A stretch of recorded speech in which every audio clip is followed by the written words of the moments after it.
Video की शुरुआत मैं दो लाइनों से करूंगा और ये लाइनें मैंने कहीं पढ़ी थी, लेकिन अब यकीन माने कि हिमाचल की छवि अब कुछ ऐसे ही बनती जा रही है। तो लाइनें कुछ ऐसी हैं कि हर भर्ती फंसा देंगे केस में, हर भर्ती फंसा देंगे केस में, कभी फार्म भर के तो देखो हिमाचल प्रदेश में। आपने देखा होगा, अब कुछ देखिए ऐसा ट्रेंड बनता जा रहा है हिमाचल प्रदेश में कि एग्जामिनेशन सेंटर के बाद हर भर्ती कहाँ पर जाती है, तो हर भर्ती जाती है कोर्ट में, हर भर्ती आती है कोर्ट में। अभी देखिए एक लेटेस्ट न्यूज़ आई है, जो 2003 में कंडक्टर भर्ती हुई थी, तो उसमें कुछ देखिए बड़ा खुलासा हुआ है कि उसमें जो हस्ताक्षर हैं जांच के लिए भेजे गए थे, तो वो बड़े अफसरों से वो हस्ताक्षर मैच किए गए हैं। इसके अलावा एक और बड़ा खुलासा ये हुआ कि 23 अभ्यर्थी ऐसे थे जिन्होंने बिना इंटरव्यू दिए ही नौकरी को हासिल किया है। तो आप खुद ही मानकर चलिए, उन 23 अभ्यर्थियों की जगह 23 ऐसे अभ्यर्थियों को बाहर निकाला गया होगा जो एक्चुअल में डिजर्व करते होंगे, जिनको एक्चुअल में ये नौकरी मिलनी थी। तो आपके साथ भी हो सकता है कि काफ़ी सारी भर्तियों में ऐसा हुआ हो, लेकिन आपको पता ही ना हो सकता है उन भर्तियों में कोई गड़बड़ी पकड़ी ही ना गई हो, कोई चीटिंग का मामला पकड़ा ही ना गया हो। आपने सोचा होगा कि शायद हो सकता है मुझसे ज़्यादा कई कैंडिडेट्स के नंबर होंगे इसलिए मेरी सिलेक्शन नहीं हुई, लेकिन आपको एक्चुअल मुझे पता ही नहीं कि आपकी जगह पर किन्हीं और कैंडिडेट को चुपके से सिलेक्शन दे दी गई है। पटवारी भर्ती की बात करें तो कोई कट ऑफ शो नहीं की जाती, कोई मार्क लिस्ट जो बच्चों के नंबर रहते हैं वो शो नहीं किए जाते। तो अगर बच्चे के 90 या 95 नंबर भी होंगे ना, तब भी वो यही सोचेगा कि हो सकता है मुझसे ज़्यादा नंबर होगा किसी कैंडिडेट का, तभी मेरी सिलेक्शन नहीं हुई। ना कट ऑफ, ना मार्क लिस्ट, ना मार्क लिस्ट उनके द्वारा जारी की जाती है। पुलिस भर्ती की बात करें तो पुलिस भर्ती में भी हाईटेक चीटिंग का मामला सामने आया था। जेवीटी की भर्ती हाई कोर्ट में लटकी थी। 556 कोड की बात करें तो वो भी एग्जामिनेशन सेंटर के बाद सीधी गई हाई कोर्ट में। 1.5-2 साल लगा उसका जो फाइनल जजमेंट आने में। 1.5-2 साल के बाद उसका उस 1.5-2 साल बाद उसका क्या हुआ, रिजल्ट आया फाइनल। अब बात करते हैं देखिए पोस्ट कोड 817, बिल्कुल लेटेस्ट। 2 तारीख को सुनवाई। मानकर चलिए अगर 2 तारीख के बाद अगर आपको अगली तारीख मिलती है, तब जेबी भर्ती का रिजल्ट 1.5-2 साल से पहले नहीं आने वाला।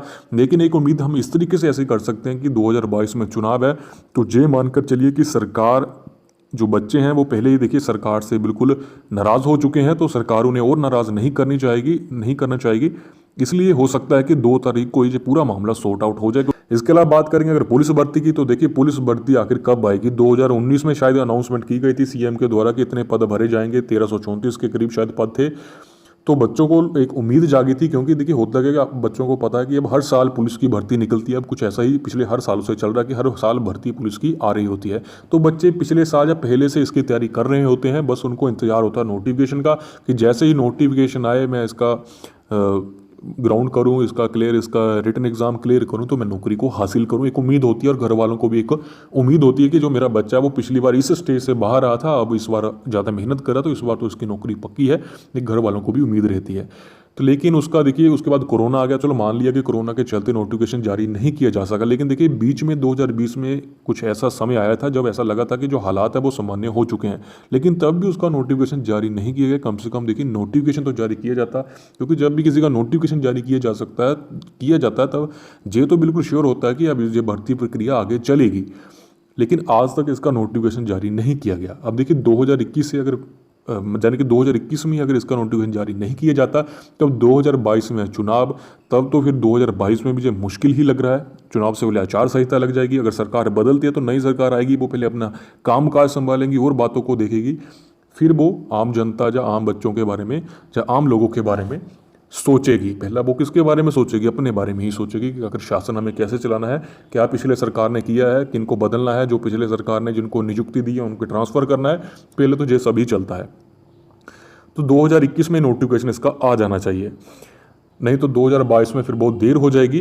तो ये मानकर चलिए हो सकता है कि ये भी चुनाव के चलते जो भर्ती पहले निकाल दी जाए कि बच्चे, आपको पता है फिर बच्चों, क्योंकि एक ऐसा माहौल बनता जा रहा है जो बच्चों का सरकार के खिलाफ, कि इस सरकार के रहते हुए कोई भी भर्ती ठीक तरीके से पूरी नहीं हो पाई है।